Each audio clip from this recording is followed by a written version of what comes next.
Okay. This talk is for quiz Travers. This talk is data scale is terrible problem. Let's welcome.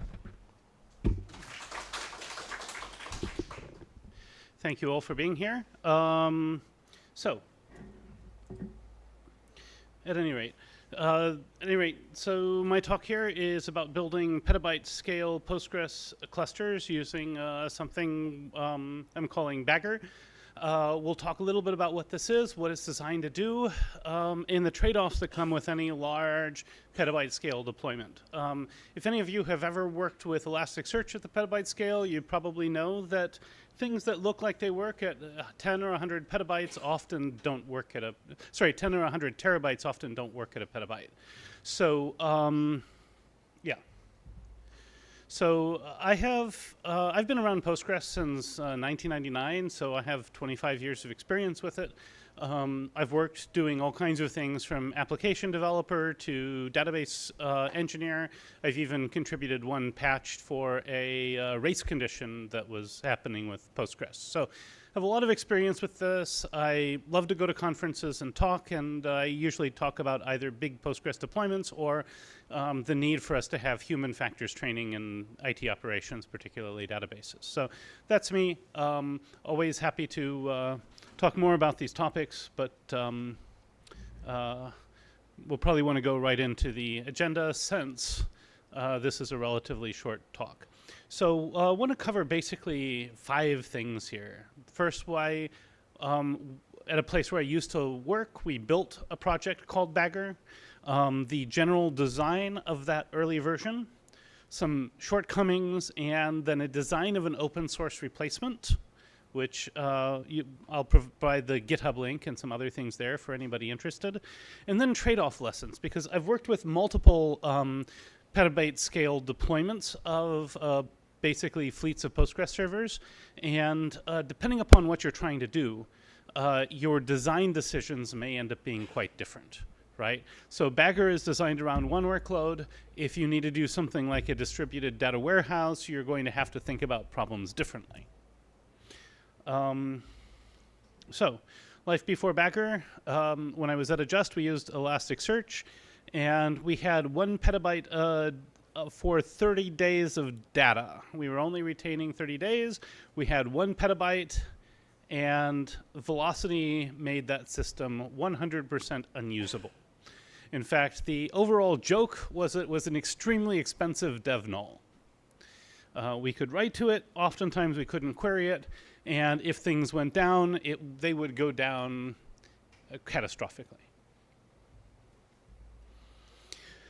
Specifically, we had several specific problems with Elasticsearch. Some of these have gotten better as JVM technologies have improved. Others of which are sort of inherent in Elasticsearch's design. These make it very convenient to use at 2 or 3 terabytes. They make it extremely difficult to use at 1 petabyte. And last time I talked to Elasticsearch teams, they didn't have anybody using it above 1.5 petabytes. So the first one is that to store a very large amount of data in Elasticsearch, you have to have a large number of instances. And those instances all talk to each other. In a lot of cases, anytime like a new field is discovered or you have a lot of state information that exchanges hands. And this leads to poor performance in a lot of areas. You'll have ingestion waiting on quorum, for example. You will have, when you have a new field discovered, you will have the question of what happens when one node goes down and you have to rebalance. And consequently, at a petabyte or larger, Elasticsearch is extremely difficult to start or restart. And this is because, adding a node to the cluster or removing a node from the cluster forces a whole bunch of things to happen that eat up a lot of network traffic.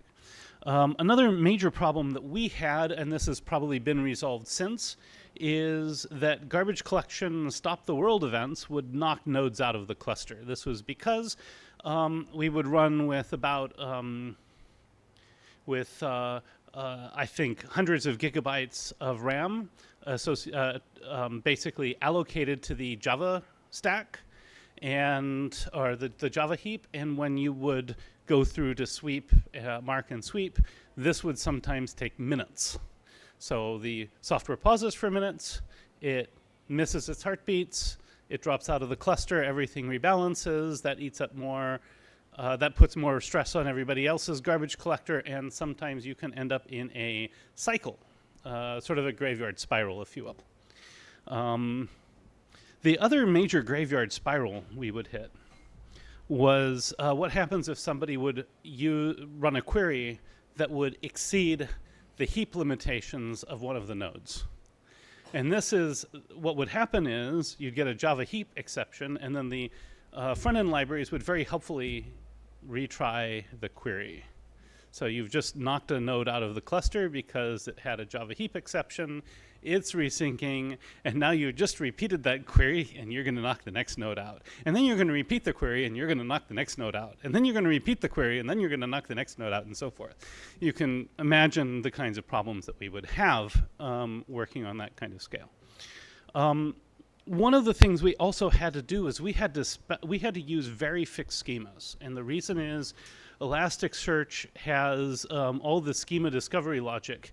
It's all very heuristic. You see a new field, it will pause ingestion while it tries to figure out what to do with that field. It will assign an index to it, and it's very heuristic about the types of that index. It may get them wrong, and then you may have more problems down the road. So we had to have extremely specified upfront schemas, which kind of defeats the purpose of trying to use Elasticsearch in a NoSQL type way.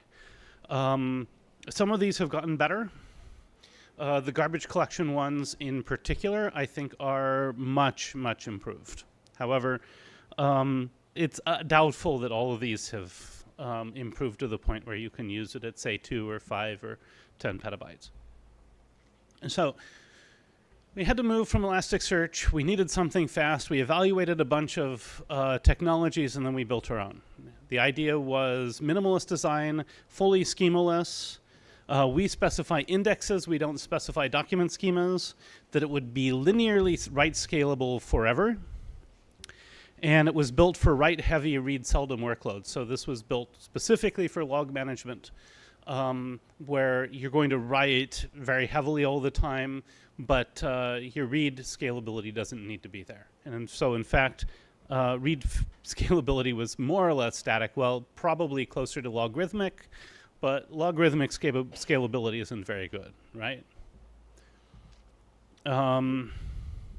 So the Just design went through things like this. Basically, the log messages would get written to Kafka, and the partitioning systems of Kafka would effectively map to shards of the log management system. So everything's randomly sharded. We had a custom we called data shuffle called Shuffle, which is German for shovel. And it was basically what would load from Kafka right to Postgres. We did have to patch Postgres, trivial patch, just to bump up the number of columns we could have in indexes, because we didn't want to index every field of the JSON. So we just bumped up max index keys so we could have a multi-column index with like 55 columns, which you can't do in generic Postgres.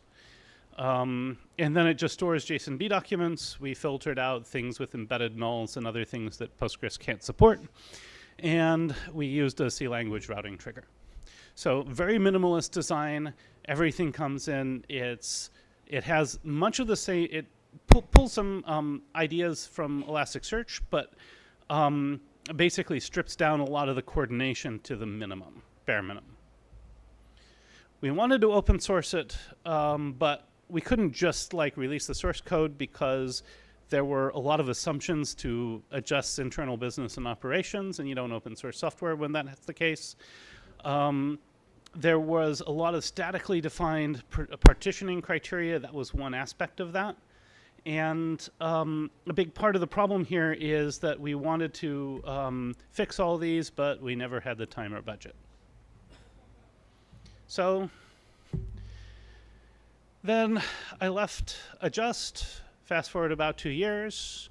I ended up getting together with a bunch of other people who had left Adjust, and we thought, hey, you know, this was cool technology, but maybe if we rewrite it from scratch, we can get rid of these problems and then we can open source it. So we designed a similar system. We are using open source components. Everything will be open source, and I'll show you I'll give you the GitHub link if you want. In fact, it's permissively licensed for reasons we can talk about later. The design strategy for version 1 was very simple. Go with what we know. Minimize unknown unknowns, because when you're working at the scale, if you change something, you really don't know the full footprint of that change, right?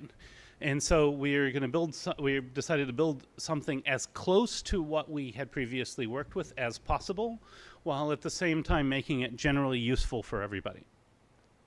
And then the idea was we could evaluate larger changes independently later once we have a baseline that is similar to what we had built before. So remember, we already had an experience with this prototype, and when I left Adjust, it was at 10 petabytes of data, and we were only retaining 14 days of data. So we were able to ingest hundreds of terabytes per day. So this is why go with what we know, and then figure out what else we want to solve later. So going with what we know. A lot of things here are going to go, why would you build software in 2024 with these technologies? Again, because we understood where our limitations were. And if we start pulling these things out for version 1, now we're in new territory, and we don't know where we're going to be. So the first version was written in Perl for certain pieces, so we wrote this version in Perl. But since we're going to go with a more modernized Perl, we used Moose, which anybody who works with Perl 5 would know is a really good object-oriented system for Perl. In fact, I think it's one of the best object-oriented systems out there anywhere. But you know, a lot of people don't like Perl today, so can't use Moose. And then a framework that I had written like almost a decade ago called PGObject, which makes it real easy to direct logic from a Perl application to user-defined functions in Postgres. So we could build a lot of the functionality in the database and then just have a really light Perl layer that did as little as possible. That makes it easier to switch out Perl for something else later when we're ready to, right? The C language triggers are going to stay, I think, because we need something hyper-performant, and like it or not, there is no alternative to C in that regard, right? Even Rust doesn't perform as well as C, and while there can be reasons to put Rust inside the Postgres system, this is not a good application for that. If you're going to have a web interface for Perl, you might as well put it through Perl Dancer. We haven't really decided a front-end framework because the Adjust system didn't have a real front-end. And then we have decided to add etcd for cluster state handling, although this is now pluggable, so it's trivial to write a plugin to do that state management via Zookeeper console or technology of your choice. You could even throw it through another Postgres instance if you really want it. But we're providing basically the pieces for running through etcd. So that's the initial technology choices. So at this point, I want to discuss how our design is different and basically what our current design is, and then talk about some of the trade-offs. So here's our data flow. This is how the data gets into the system and how it's managed. So you have a service network. This is a network where log messages are being generated. They get written to Kafka as JSON documents. Then we have a bunch of Shuffle instances. They read from Kafka. This will read from a set of partitions, and they will write to 2 different Postgres systems in kind of a wheel rotation, right? Then the nodes themselves are running databases, Postgres databases, and the C language trigger will direct it to a partition based upon your configuration. And then that's basically how the data gets stored. On the other side, we start off with the front end, and the front end will call a REST API. This part here, which will hit a piece of software we call a query proxy. The first version of that will be written with Perl Dancer. We are strongly evaluating 2 other languages to replace it on the second version. One is Golang and the other one is Java. We have not decided between those 2. And then the query proxy makes queries to every other node and then coalesces the results and basically streams them to the front end. Because we could be dealing with very large amounts of data, we actually try not to store anything in memory in the query proxy in this regard. We just try to ship it to the front end as fast as we can. So for the superstructure, this is the control structure. We call this the shuffle rod, the shuffle circle, the shovel wheel. We have the metadata servers, which basically do a lot of control operations. And this basically fans out through etcd to basically deliver desired state information to all of the bagger nodes. And then those bagger nodes the data nodes will effectively reconcile their state to whatever's in the etcd. Then the query proxy will query the metadata servers to determine how to query the data nodes, and all of it will be orchestrated through infrastructure as code.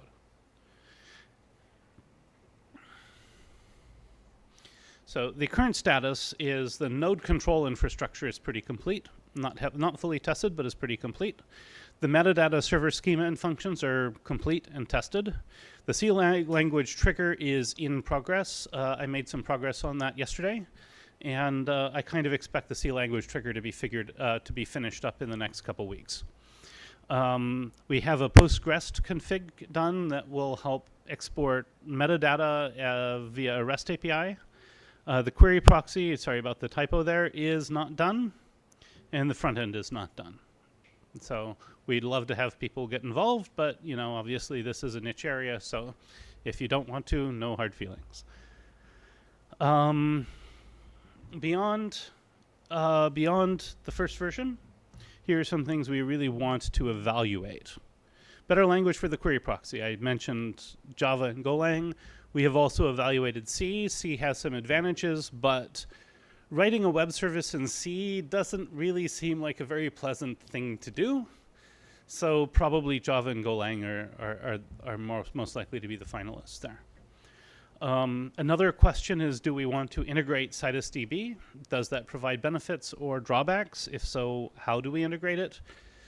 We'll have to evaluate that. My naive assessment is that probably CitusDB would limit write scaling. Just because you're routing between nodes on the right side, there might be some ways around that though. How can we scale reads? Right now, read scalability sucks, right? We've traded read scalability for write scalability, which is usually not what you do. Normally you go the other way around, right? We can probably scale reads by adding read replicas, but now your costs go up linearly with writes and linearly with reads. So if you have to double your read and write output, you have quadrupled your cost, right? So maybe that's not the best approach, but we'll have to evaluate that. And then there are some things inside of Postgres that we're going to have to evaluate. If we change the block size of Postgres, how does that affect things? If we compile Postgres with 32K blocks, can we remove most toasting for many users? What impact will this have on performance? Just as a show of hands, who here knows the term toast in Postgres? Only a few. Okay. So Postgres, if you stores everything in 8K blocks, but a single column value can go up to 1 gigabyte, right? So the question is, how do you store more than 8K in a block? Well, you don't, right? What we do instead is we move it to an external storage, and we typically compress it and chunk it, right? That's toasting. So if many of your JSON documents are, say, 10K, if we go up to 32K and we say, please avoid toasting this value, maybe we can get better performance, or maybe we can't, and we've got to benchmark that. Because maybe then that would mean that it all goes into, inline storage, and when you query, you don't have to piece together and decompress chunks. So those are sort of on the top of our list. There are a few major trade-off lessons. I'll be done with this in a couple of minutes, and I can take questions at that point. The first one is that whatever you do, you're going to have trade-offs at the scale. And one of the ones we focused on here is read versus write. So in this case, this is for write-heavy, read-seldom workloads. So we can trade off linear write scalability for very little read scalability, right? On the other hand, if you need to scale reads and writes, now you're going to have a more complicated architecture. You're going to have to do tuple routing, right, on write, and so you're going to have multi-layers where you can scale all those layers independently. Another lesson is benchmark everything. When we had written the first version at Adjust, we had settled on the technology only after extensive benchmarking. We had decided not to use ScyllaDB, for example, because the I/O performance was not as great as it was on Postgres. So because we wanted to optimize that, we went with Postgres. And the second one is specialization versus generalization. This is, always going to have, once you're in this corner of the market, you're probably going to have to specialize. And many of the generalized solutions may work for some set of problems, but they may not work for your set of problems, right? So to get the performance you need, you may have to write something that's much more specialized than something like Citus, for example, where Citus is a very good general tool. A couple of bonus learnings. Know your requirements. If you're working on the scale, changing requirements can have architectural implications, right? And architectural implications are expensive. So making sure that the requirements are well understood before you start in this sort of case is actually really important. In a lot of other cases, don't have to know the requirements so much that you can iterate. In this sort of case, it's a lot harder. Different architectures are going to serve different needs, and this is one of the big aspects there, right? When I was at Adjust, we also had a distributed data warehouse that was also in the petabyte range, and that was a whole different fleet of servers, right? And structured extremely differently. Linear scaling in one dimension is much easier than linear scaling in multiple dimensions, right? If you want to scale writes or you want to scale reads, independently, they're relatively easy. If you need to scale both at the same time, it's much, much harder. And so those are the major bonus learnings. So I'd like to see, we have a few minutes for questions. I'd like to try to answer any questions that anybody might have. Any questions? Okay. It's coming in with the microphone.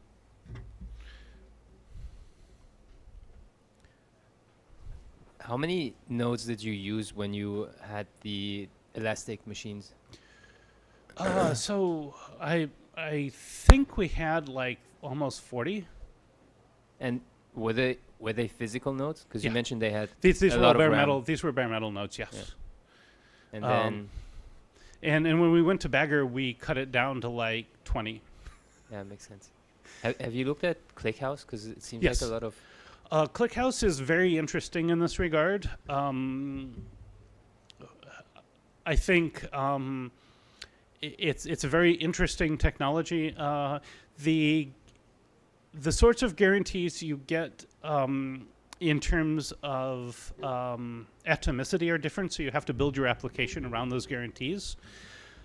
And there are a number of workloads which push ClickHouse into really weird pathological pieces. So it's fine when you're bulk loading data from Kafka and you're basically just using the Kafka adapter. However, if you're setting up, say, one insert every second, ClickHouse will die, right? So ClickHouse is a totally different beast, and it has totally different positives and negatives attached. I would actually like to add features in this area that would compete more with ClickHouse. It would, for example, be able to take stuff from the stream, create Parquet files that then we could do like LSM merging across. But that's somewhere down the road. It's not going to be in the first version for sure. What was the C language trigger? The C language trigger basically takes an inbound JSON document, and it looks at pieces of the JSON document to determine which table partition it needs to be written to.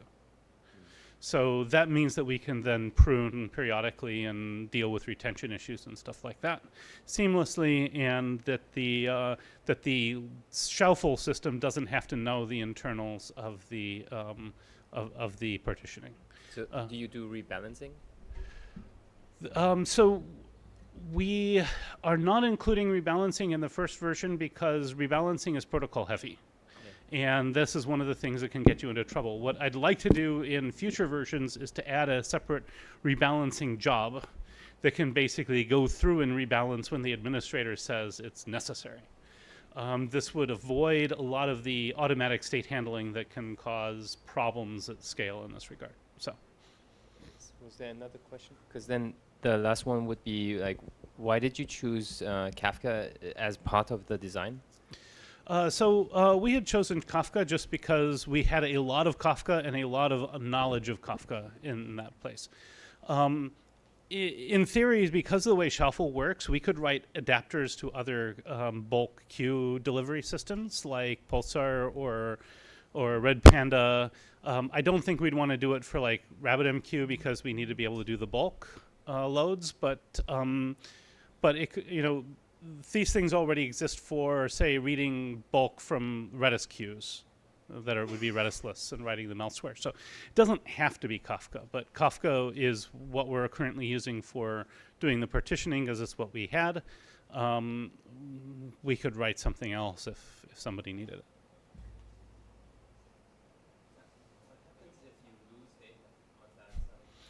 it. Every data is written twice, so if a node goes down, you still have a copy of it. And the idea is that First in the Kafka and then into the Postgres, right? Yeah, data is your question is about ingestion. Yes, data is written first to Kafka and then to Postgres. And then if something happens on the Kafka side, we lose the data. If you lose the data in Kafka, then it will never get written into Postgres.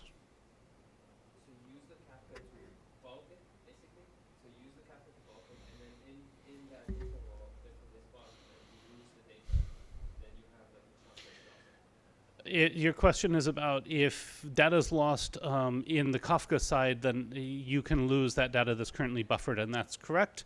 You need to have, ideally, a fault-tolerant Kafka setup. So I strongly recommend in these cases having fault tolerance on the Kafka side as well as the Postgres side.